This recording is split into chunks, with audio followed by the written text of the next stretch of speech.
أعوذ بالله من الشيطان الرجيم بسم الله الرحمن الرحيم صلاة بارد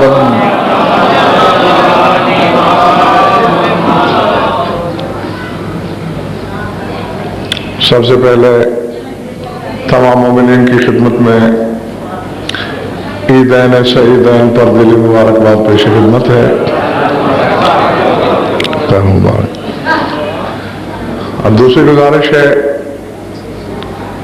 کہ جتنے لمحے میں نے آپ سے گفتگو کرنا ہے کم از کم ظاہری طور پر معلوم ہونا چاہیے مجھے کہ آپ شریک جشن ہیں۔ جو ارسال کرو وصول کیجئے، لفظ لفظ لوح دل پہ لکھیے، سمجھ میں آئے تو ثبوت دیجئے کہ ارباب ولایت سے خطاب ہے میرا۔ گھبراہٹ تو نہیں ہو رہی؟ بغیر کسی تمہید کے پہلا جملہ جو میں کہنے لگا ہوں اگر آپ نے سنبھال لیا اور لکھ لیا تو اسی میں جشن موجود ہے۔ اگر میرے رسول کی ذات سے امکان کی میم کو الگ کر دیا جائے تو حمد اور احدیت کے سوا کچھ باقی نہیں بچتا۔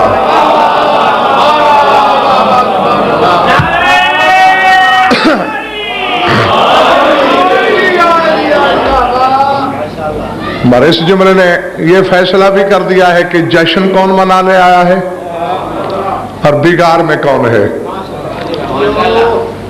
کیا کہا میں نے؟ میم امکان کے لیے ہے، اگر اس کو علیحدہ کر دو تو آسمانوں پر احدیت اور زمین پر حقیقت حمد کے سوا کچھ نہیں باقی۔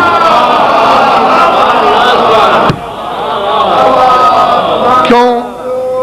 میرے رسول کا آسمانی نام احمد ہے،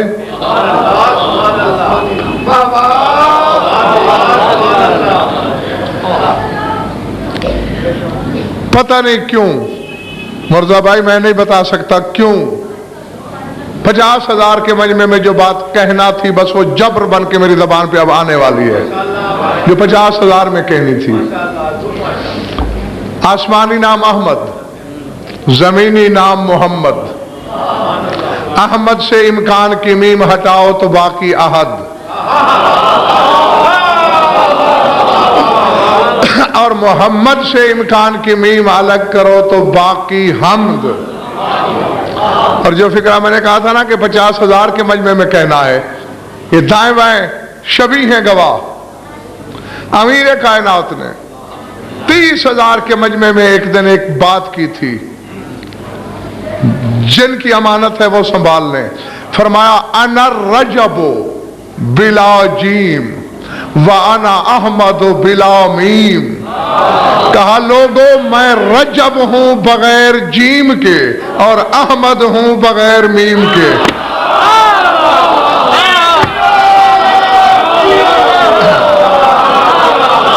اللہ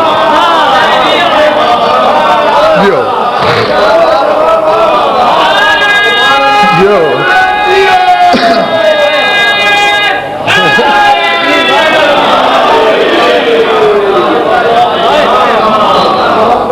سمجھ میں آ رہی ہے بات دوستو؟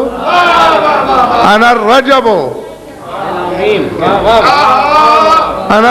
بلا جیم انا احمد بلا میم۔ میں رجب ہوں جیم کے بغیر، احمد ہوں میم کے بغیر۔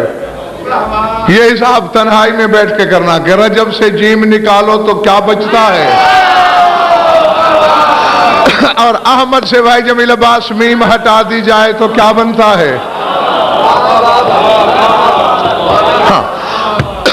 بلکہ یہ بھائی حضرت زمان جشن کا تحفہ تھا میری طرف سے، جو میں نے ارباب ایمان کی خدمت میں پیش کر دیا.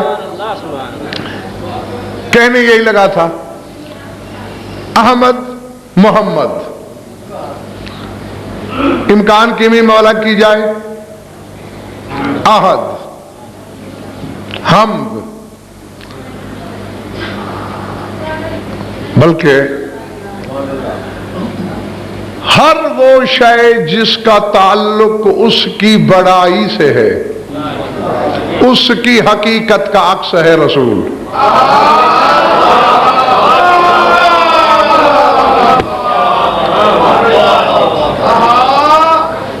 یہ ابھی گلگشت میں جو اشرا پڑھا ہے میں نے، جو حضرات وہاں تھے، ایک جملہ یاد کراتا ہوں. آیت پڑھی تھی وَمِنَ اللَّيْلِ فَاسْجُدْ لَهُ وَسَبِّحْهُ لَيْلًا طَوِيلًا. اپنے رسول سے ڈاکٹر صاحب کہہ رہا ہے خدا، سجدہ کیا کر رات کے تھوڑے حصے میں، وَسَبِّحْهُ لَيْلًا طَوِيلًا، اور تسبیح کیا کر اس کی لیل میں، رات میں، طویل ترین. کہیں کس سے رہا ہے؟ محمد سے. محمد کی عدد 92 ہے. حکم کیا دے رہا ہے؟ سجدہ، تسبیح رات میں. اور پورے قرآن میں کتنے عدد ہیں تیرے نبی کے نام کے؟ 92. اور پورے قرآن میں سجدہ اور اس کے مشتقات کی آیتیں 92 ہیں، تسبیح اور اس کے مشتقات کی آیتیں 92 ہیں، لیل اور اس کے صیغوں سے تعلق رکھنے والی آیتیں بھی 92 ہیں.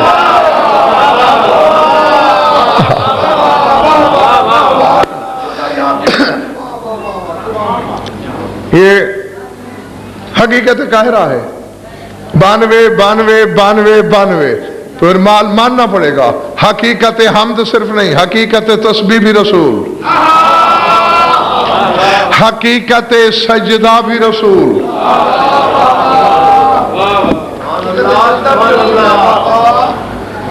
چونکہ پڑھنا رسول پر ہے، ورنہ اس پر کچھ جملے بولے جا سکتے تھے اور بھی. حقیقت حمد بھی، حقیقت احدیت بھی.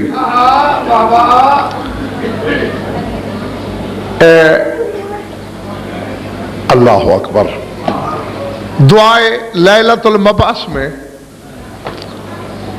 اب یہ دعا میں نے نہیں بنائی، مفاتیح الجنان تو ہر گھر میں تقریباً ہوگی، اس میں بھی مل جائے گی تمہیں. اس میں تمہارے رسول کو تجلی اعظم کہا گیا ہے.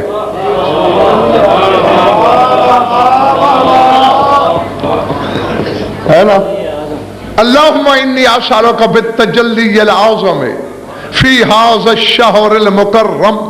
پالنے والے اس عزت والے مہینے میں جو تجلی اعظم نازل ہوئی، تجھے اس کے ذریعے سوال کرتا ہوں.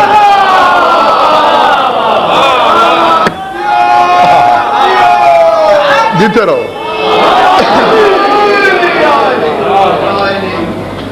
نعرہ نہیں لگانا، بس یہ چھوڑ دو، سنتے رہو. ہاں، کیونکہ جو اگر کہنے کو طبیعت ہے تو نہیں رہے گی باقی انشاءاللہ، اگر اس طرح نعرہ اور لگ گیا تو. اسألک بالتجلی الاعظم، تجلی اعظم کے ذریعے سوال. کچھ اظہر شاہ جی ہاتھ اٹھے، کچھ نے واہ واہ کی، اور آنکھیں پھاڑ کے دیکھنے والے بھی میرے سامنے ہیں، لیکن کسی کو میں اکیلا چھوڑنا نہیں چاہتا.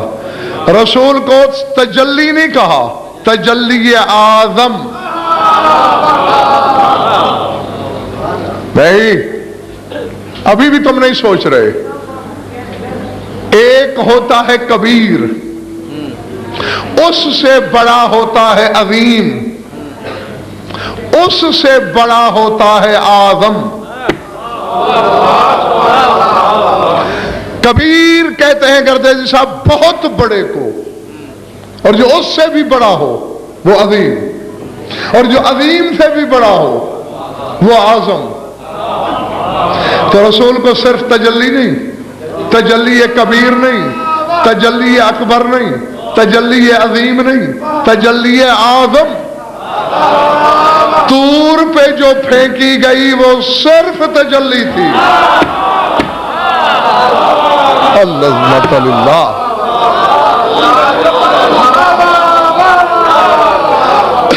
طور پر صرف تجلی. نتیجہ کیا نکلا تھا؟ پہاڑ ریزوں میں بٹ گیا، بشریت نابود ہو گئی، نبوت بے ہوش ہو گئی. اب میں بھائی حضرتمان بھائی جب میرے پاس کون سا میزان لگاؤں، کس ترازو میں تولوں؟ تجلی کو تو موسیٰ نہیں برداشت کرتا، تجلی اعظم کی حقیقت کو 2 ٹکے کا ملا کیسے سمجھے گا؟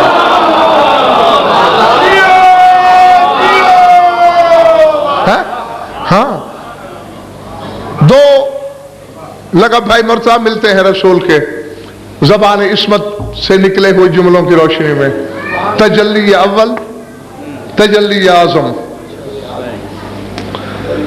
ہاں تجلی پر ڈاکٹر صاحب بڑی بحثیں کی ہیں میں نے اسی آپ کی دھرتی میں، سرزمین ملتان پر. مقصد کیا ہے؟ تجلی اول کیا؟ ہم سمجھتے ہیں کہ جہاں بہت زیادہ چمک ہو، یہ ٹھیک ہے، اس کا تصور بھی ہے. 80,000 پردے ہیں تمہارے رسول کے بدن پر، یعنی قرب خدا کو چھوڑ کر زمین مکہ تک آتے آتے جی 80,000 پردے حقیقت محمدیہ پر ڈالے گئے. پھر بشر دیکھنے کے لائق ہوا. تو اس 80,000 پردوں، اب دیکھیں ایک چیز ہے میں اس پہ ایک رومال ڈال دوں، دوسرا ڈال دوں، اب 80,000 کپڑوں کے نیچے جو شے آ جائے، اور اس میں یہ اثر تھا کہ اذا وقفا فی نور الشمس اور نور القمر کان نورہ یغلب انوارہا. اگر کبھی دوپہر میں بھی رسول گھر سے باہر نکل جاتے، سورج آفتاب سے چمک رہا ہوتا، تو پھر کیا ہوتا؟ نورہ یغلب انوارہا، رسول کا نور غالب ہو جاتا، سورج بے نور ہو جاتا. اللہ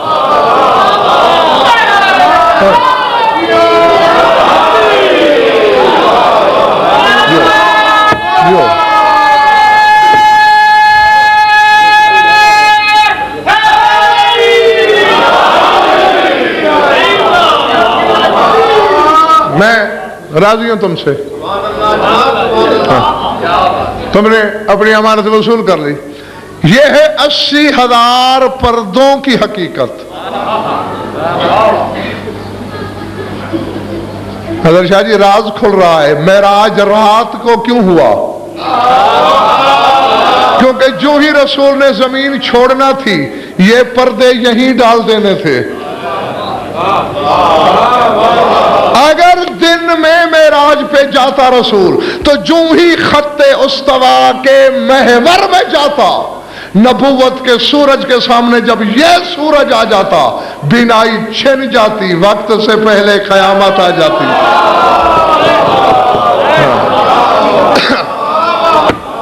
اور چونکہ اللہ کو فی الحال قیامت لانا مقصود نہیں تھی، اس لیے معراج دن میں کرائی ہی نہیں. ہاں تو اب ذرا سوچئے، جس کی بشریت یہ ہے وہ جب تجلی اعظم کے پیکر میں ہوتا ہوگا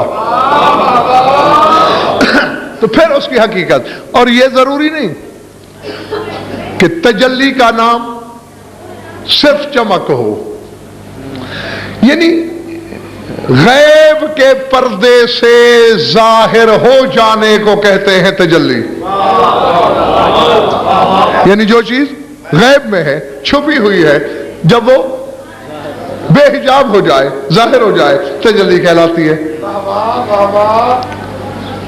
پس عرش ایک نور تھا، اس کا تھوڑا سا حصہ طور پہ ظاہر ہوا، قرآن نے تجلی کہا. اب رسول تجلی اول ہے کس کی؟ تھک گئے تو چھوڑ دوں. اور کیوں تجلی اول ہے تو کیوں اور کس کی؟ میری گزشتہ مجالس اگر یاد رہ جایا کریں تو بہت کچھ میرا کام خدا کی کا سب آسان ہو جائے اور بڑی تیزی سے آگے آگے آگے اور آگے کا سفر ہو. نیا لباس آپ نے زیب تن کیا، اپنے کمرے کو بند کر کے پہنا. یہ جبلت کا تقاضا ہے کہ جو ہی آپ نے لباس پہن لیا، آخری بٹن بند کیا، دل میں خواہش جاگی، یار پتہ لگنا چاہیے لباس سلا کیسے ہے، لگ کیسے رہا ہے. اس کے طریقے دو ہیں. ایک یہ ہے کہ اگر آپ کے کمرے میں قد آدم شیشہ لگا ہے، اس کے سامنے دیکھیں. جو ہی آپ شیشے کے سامنے گئے، آپ شیشے سے پہلے تھے، شیشے میں آنے سے بھی پہلے تھے، لیکن جو ہی آپ شیشے کے سامنے آئے تو جو شیشے میں آپ نے اپنا آپ دیکھا وہ آپ کی تجلی اول ہے.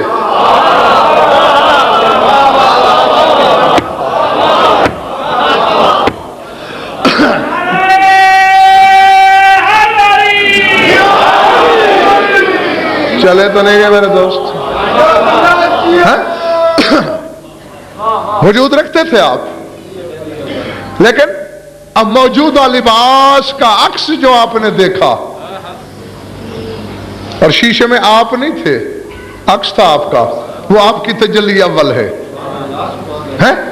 خود تو آپ دل میں مطمئن ہو گئے کہ ہاں ٹھیک لگ رہا ہوں.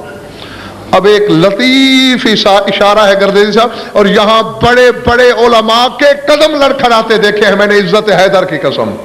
لیکن آپ نے جو دیکھا وہ سامنے دیکھا، پیچھے سے لباس کیسے ہے یہ ابھی بھی پتہ نہیں.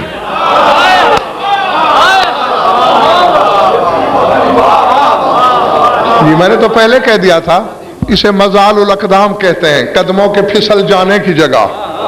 ہاں، جب تک وافر علم بانٹنے والی ذات کی عطا نہ ہو تو یہ حقائق سمجھ میں نہیں آتے. اب آپ نے چٹخنی گرائی، دروازہ کھولا، دروازے پر آپ کا بھائی، آپ کا بیٹا، آپ کی بیگم، کوئی لگتا ہوا مل گیا آپ کو. جو ہی اس کی آپ پہ نظر پڑی، اس نے کہا واہ کیسے جچ رہے ہو. اب یہ آپ کی تجلی ثانی ہے. اور تیرا چوتھا امام فرماتا ہے اللہ کی تجلی اول میرا نانا محمد اور تجلی ثانی میرا دادا علی ہے.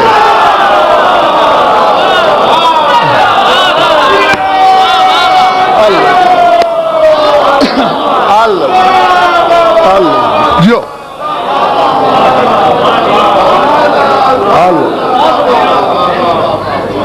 فرمایا آپ نے جیتے رہو.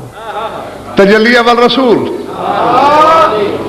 یعنی جس میں بے جسم ذات نے اپنی ذات کا عکس دیکھا وہ محمد، اور جس ذات نے بول کے بتایا کہ تو ہے کیا.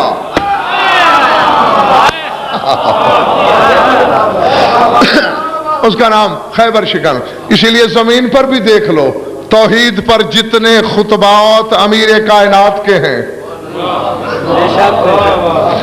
بظاہر اتنے رسول کے بھی نہیں.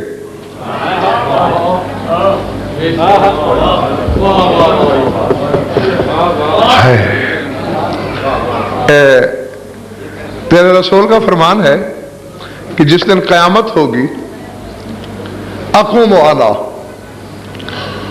اسف اللہ بما لم يسمعه الاولون والآخرون ثم يقوم علی یاسف اللہ بما لم يسمعه الاولون والآخرون. اور میں میدان قیامت میں سب سے پہلے میں اٹھوں گا، میں اللہ کی وصف ایسی بیان کروں گا نہ اولین نے سنی ہوگی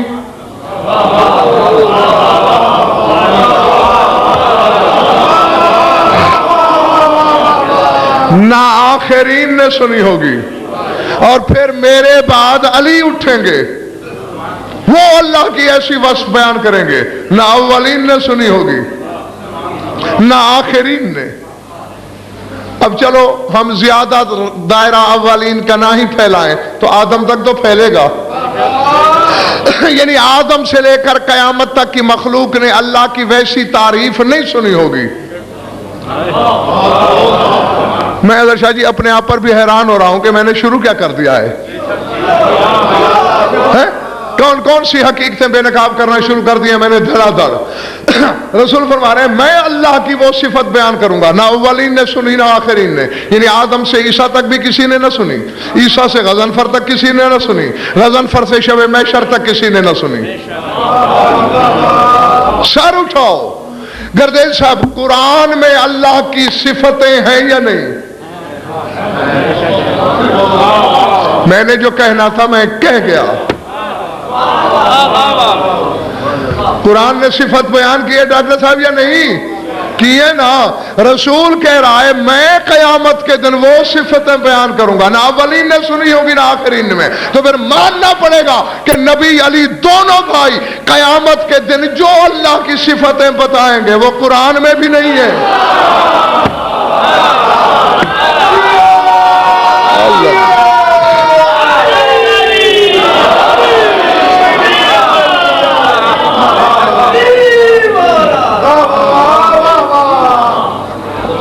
سمجھ میں آگے؟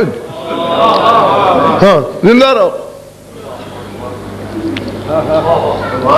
تو جن کے علم کی برابری قرآن نہ کرے. اللہ اکبر.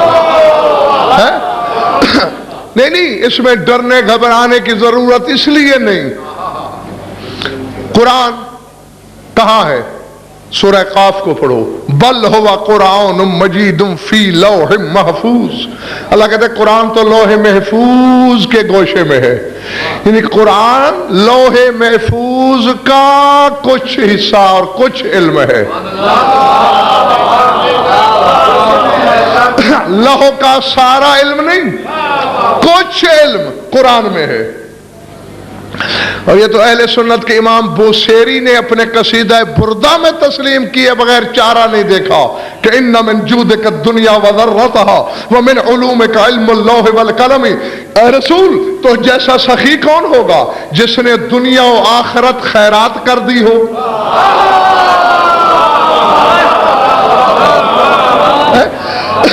اللہ نے دنیا و آخرت تیرے لیے بنائی, تو نے بخش دی, یہ تیری بخشش ہے. وہ من علوم کا علم اللوح والقلم, اور لوح و قلم دونوں کا علم تیرے علم کا تھوڑا سا حصہ ہے.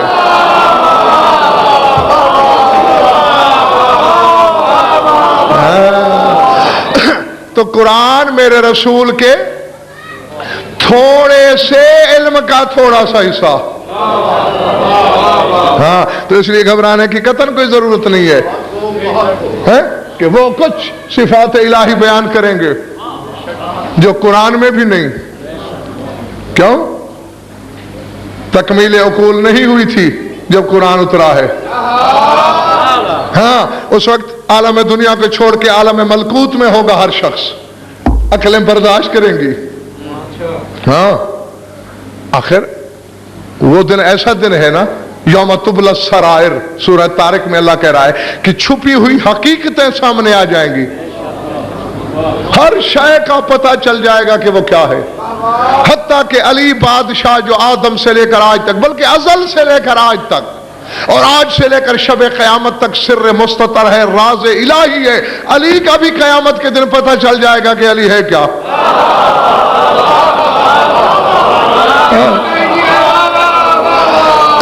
یعنی قیامت وہ دن ہے جب علی بھی راز نہیں رہے گا, سارے راز کھل جائیں گے. تو اس لیے اس وقت وہ کچھ بیان کریں گے توحید کے بارے میں کہ چلیے میں ایک دوسرے تناظر میں آپ کو رسول کے علم کی وسعت کا تصور دینا چاہتا ہوں. ہے تصور نہ لفظوں میں گردین صاحب میں بیان کر سکوں گا نہ آپ لوگ سمجھ سکیں گے, بس تصور کو اگر کام ملا سکتے ہیں. یہ حدیث تو سنی ہوئی ہے, انا مدینۃ العلم. میں کہا آپ تو سارے عالم ہیں اس حدیث کے. رسول مدینہ ہے کس کا؟ العلم کا. علم کا نہیں, ہاں علم اور العلم میں بڑا فرق ہے. رسول نے انا مدینہ تو علم نہیں کہا, اگر کہتے نا انا مدینۃ علم تو پھر ترجمہ ٹھیک تھا، میں علم کا شہر ہوں. انہوں نے فرمایا انا مدینۃ العلم، میں علم کا شہر. قل انما العلم عند اللہ، قرآن ہے. کہہ دو رسول علم اللہ کے پاس ہے. تو جو اللہ کے پاس ہے وہ ہے العلم، اسی کا مدینہ ہے رسول، اسی کا دروازہ ہے علی. اللہ جیتے رہو. ہاں تو اب رسول ہے مدینہ شہر، علی دروازہ. دروازے کے علم کو ذرا تصور میں لاؤ، پھر تصور کی چھلانگ لگانا مدینے پر. شاید کچھ اندازہ ہو سکے آپ کو. میں نے بخدا آدم سے عیسیٰ تک ایک ایک نبی سے انٹرویو کیا، تو شاہ جی ہر کوئی یہی کہتا نظر آ، اللہ مانی ربی، اللہ مانی ربی، اللہ مانی ربی. ہے ایسا نہیں؟ قرآن میں بار بار یہی ملیں گے فکرے آپ کو نبیوں کے. میں نے علم پڑھا رب سے، یہ تھوڑی بات ہے.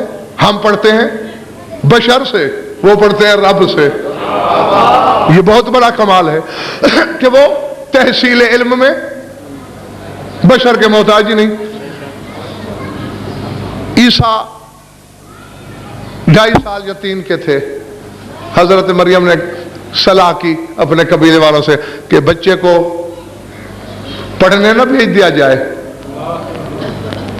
ٹھیک ہے، استاد کے پاس لے گئی انگلی پکڑ کے. استاد نے کہا پڑھ الف. عیسیٰ نے سوال کر دیا ما معنی الالف، الف کی معنی جانتے ہو؟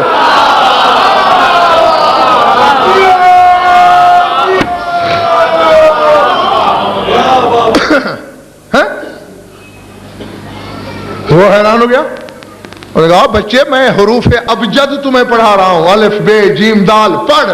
اس نے کہا اچھا حروف ابجد پڑھا رہے ہو، الف کے ساتھ اب بے کے معنی بھی بتاؤ، جیم کے بھی بتاؤ، دال کے بھی بتاؤ. کہنے لگا بی بی یہ کیسا بچہ لائی ہو، یہ الٹا میری بے عزتی کر رہا ہے استاد کی. اس نے کہا بھائی نہیں آتے تو مجھ سے پوچھ لو، یہ کون سی بات ہے میری بے عزتی کر رہے ہیں. الالف آلاء اللہ، الف نعمتیں ہیں اللہ کی، والباء بہجت اللہ، اور بے تازگی ہے اللہ کے چہرے کی.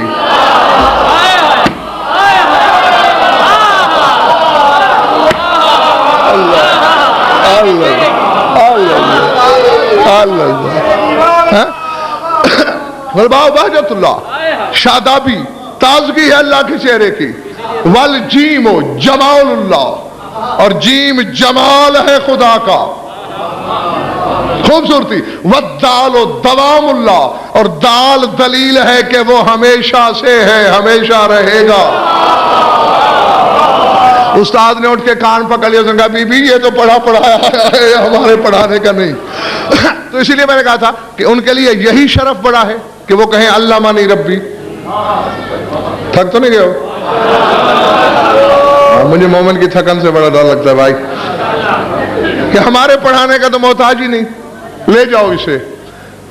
لیکن کہتے یہی رہے ہیں ہمارے پاس علم ہے. کسی نے کہا اتنا، کسی نے اتنا، حد بھی بتائی ہر حجت نے اپنے علم کی.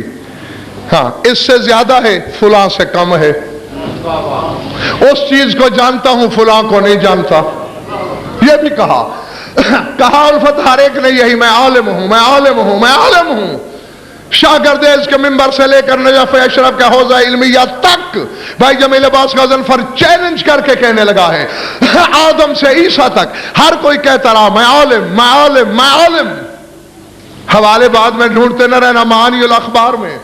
شیخ صدوق علیہ رحمہ نے لکھا ہے تیرے خیبر شکن کا فرمان. علی نے منبر کوفہ پہ کہا دنیا والو میں عالم نہیں، انا علم اللہ، میں اللہ کا علم ہوں.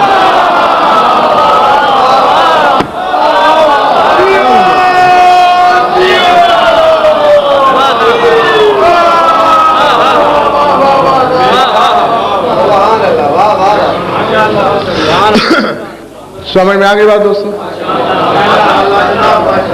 عالم نہیں، علم الہی. جی تو جو اللہ کا علم ہوں، اب بتاؤ اللہ کا علم قرآن جتنا ہے یا قرآن سے زیادہ ہے؟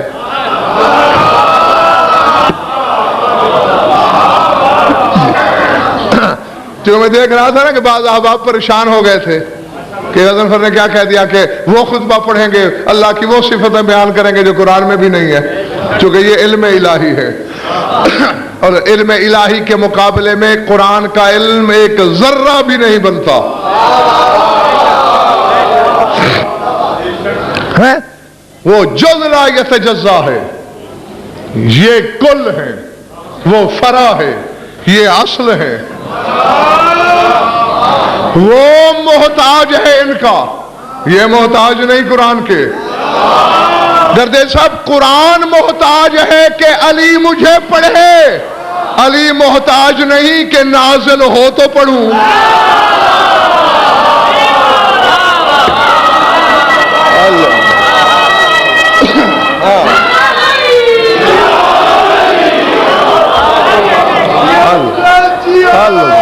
جیتے رہو، سمجھ میں آگئی بات؟ 3 دن کا تھا تیرا امام، جب نزول سے بھی 10 سال پہلے پڑھا، وہ نزول کی محتاج نہیں ہے نا، لیکن قرآن ان کے پڑھے کا محتاج ہے، پڑھیں گے تو دنیا تک پہنچے گا قرآن۔ ہاں جی، قرآن کو اللہ نے پہلے پابند کیا ان کے ساتھ رہنے کا، پھر ظاہر ہے جب قرآن ان کے ساتھ ہے تو آگے خبر دی کہ یہ بھی اس کے ساتھ ہے۔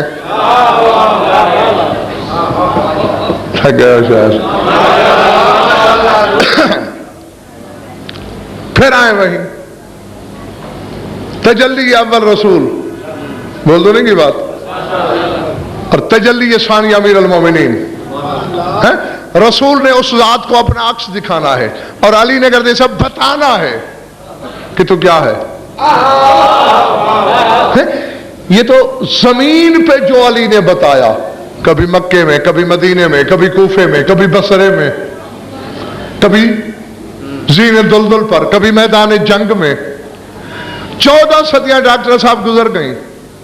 میں چیلنج سے کہہ رہا ہوں دنیا میں روح زمین پر کسی کتاب کی اتنی شرحیں نہیں لکھی گئیں جتنی نہج البلاغہ کی۔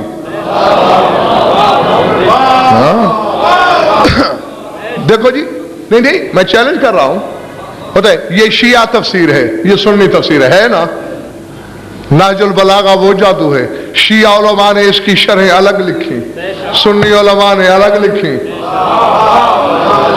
اور یعنی کسی نے 10 جلدیں، کسی نے 15 جلدیں، کسی نے 20 جلدیں، کسی نے 25 جلدیں، جتنا کسی کا علم تھا، اور آخر اعتراف کیے بنا چارہ نہ دیکھا، کہا یہ تو ہمیں آج جو سمجھ آئی ہم نے لکھ دیا۔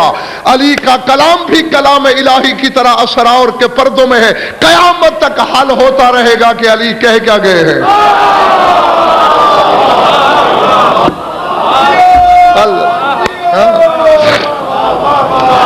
تو ہاں کیوں کہ لسان اللہ سے نکلے ہوئے جملے ہیں۔ تو یہ زمین پہ کہا، اللہ جانے اس نے آسمانوں پہ خدا کی کیا تعریف کی ہوگی،